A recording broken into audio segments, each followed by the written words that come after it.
पृथ्वी रूपी गाय और धर्म रूपी बैल का संवाद चल रहा था।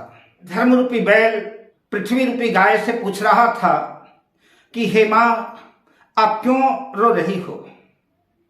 आपके रोने की वजह क्या है? आपका दुख क्या है?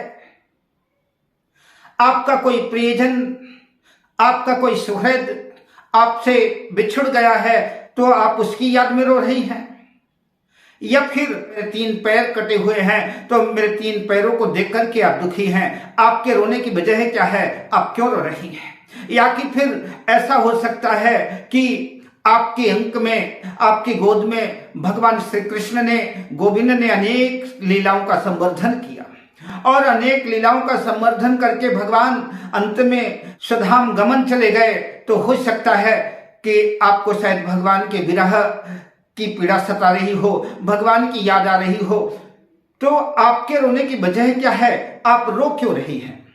जब धर्म रूपी बैल ने पृथ्वी रूपी गाय से पूछा तो गौ माता ने कहा कि भगवान, आप तो साक्षात धर्म के स्वरूप हैं और आप जानते हैं कि जब जब धर्म उत्तरोत्तर बढ़ता है, धर्म की वृद्धि होती है, तब तब हमें प्रसन्नता होती है। जब पुण्यों की वृद्धि होती है, धर्म बढ़ता है, तो मुझे प्रसन्नता होती है।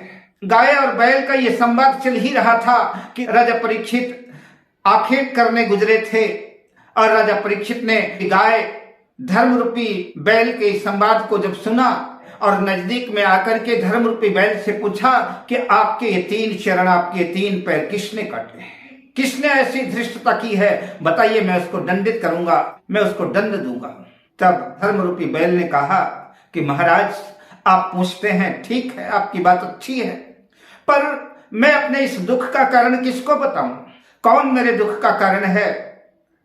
क्योंकि अगर मैं कर्मकांडियों की बात करूं, कर्म के सिद्धांत पर भरोसा करने वालों की बात करूं, तो कर्म का सिद्धांत मानने वाले लोग तो कहते हैं जैसी करनी वैसी भरनी।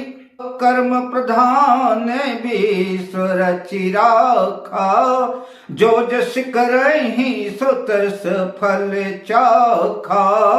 काउन को सुख दुख कर दाता, निज कृत कर्म भोग सब भ्राता।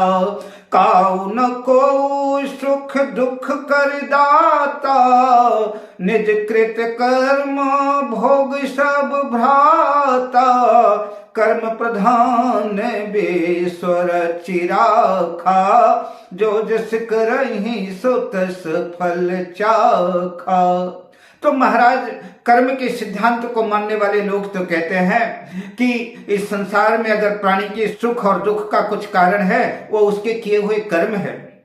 जैसे उसने कर्म किए हैं, उसका प्रतिफल उसको, उसका न्याय उसको मिलता है। तो अगर बात मैं अपने 3 पैरों के कटने की करूं और कर्म शास्त्र के सिद्धांतों को मानने वालों की बात करूं, तो फिर मेरे कर्म ही ऐसे रहे होंगे। मैंने ऐसा खोटा कर्म किया होगा जिन कर्मों की वजह से मेरे 3 पैर कट गए। अगर बात मीमांसा शास्त्र के जानकारों की कहूं, मीमांसा शास्त्र के मानने वालों की बात करूं, तो वो तो कहते हैं कि संसार में सुख और दुख होता ही नहीं।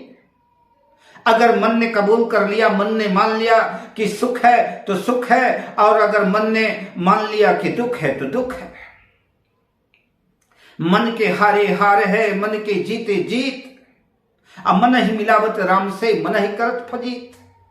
तो सुख और दुख मन का भेद है, सुख और दुख मन की कल्पना है। हमने मान लिया कि सुख है तो सुख है, हमने मान लिया कि दुख है तो दुख है।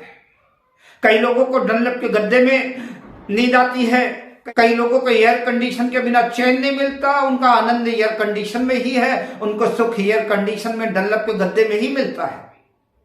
लेकिन उनने मान लिया है, अपने आप को मान लिया है कि मैं एयर कंडीशन में ही सुखी हूं, यही मेरे सुख का कारण है। किंतु वहीं उसके उल्टा, उसके विपरीत एक किसान खेत में ईंट का तकिया लगा करके सो जाता है और बढ़िया मस्त खराटे भर के सोता है, उसको बढ़िया चंगी नींद आती है। तो उसको तो खेत में ही नींद आ जाती है, ईंट के तकिए में नींद आ जाती है। उसने अपने सुख को वही मान लिया है। तो सुख और दुख मन का भेद है। और अगर बात वेदांतियों की करूं, तो वेदांती कहते हैं शरीर तो नश्वर है, ब्रह्म सत्यम जगत मिथ्या, ये संसार झूठा है और ये शरीर नश्वर है। आत्मा अजर अमर अविनाशी है, आत्मा की किसी काल में ना मृत्यु होती है, अगर मृत्यु होती है तो शरीर की होती है। तो अगर वेदांतियों की बात माने दुख है तो इस शरीर को है, आत्मा तो अजर अमर अविनाशी है, तो मुझ आत्मा को तो कोई कष्ट ही नहीं है, तो मैं किसका नाम लूं, किसको कहूं। तो कर्मणो अपि बोधव्यम बोधव्यम च विकर्मणः अकर्मणश्चैव बोधव्यम कर्मणो गहनो गति। और शास्त्रों में तो लिखा है कि अवश्य में भोक्तव्यम कृतम कर्म शुभाशुभम न भोक्तम चेते कर्म कल्प कोटि।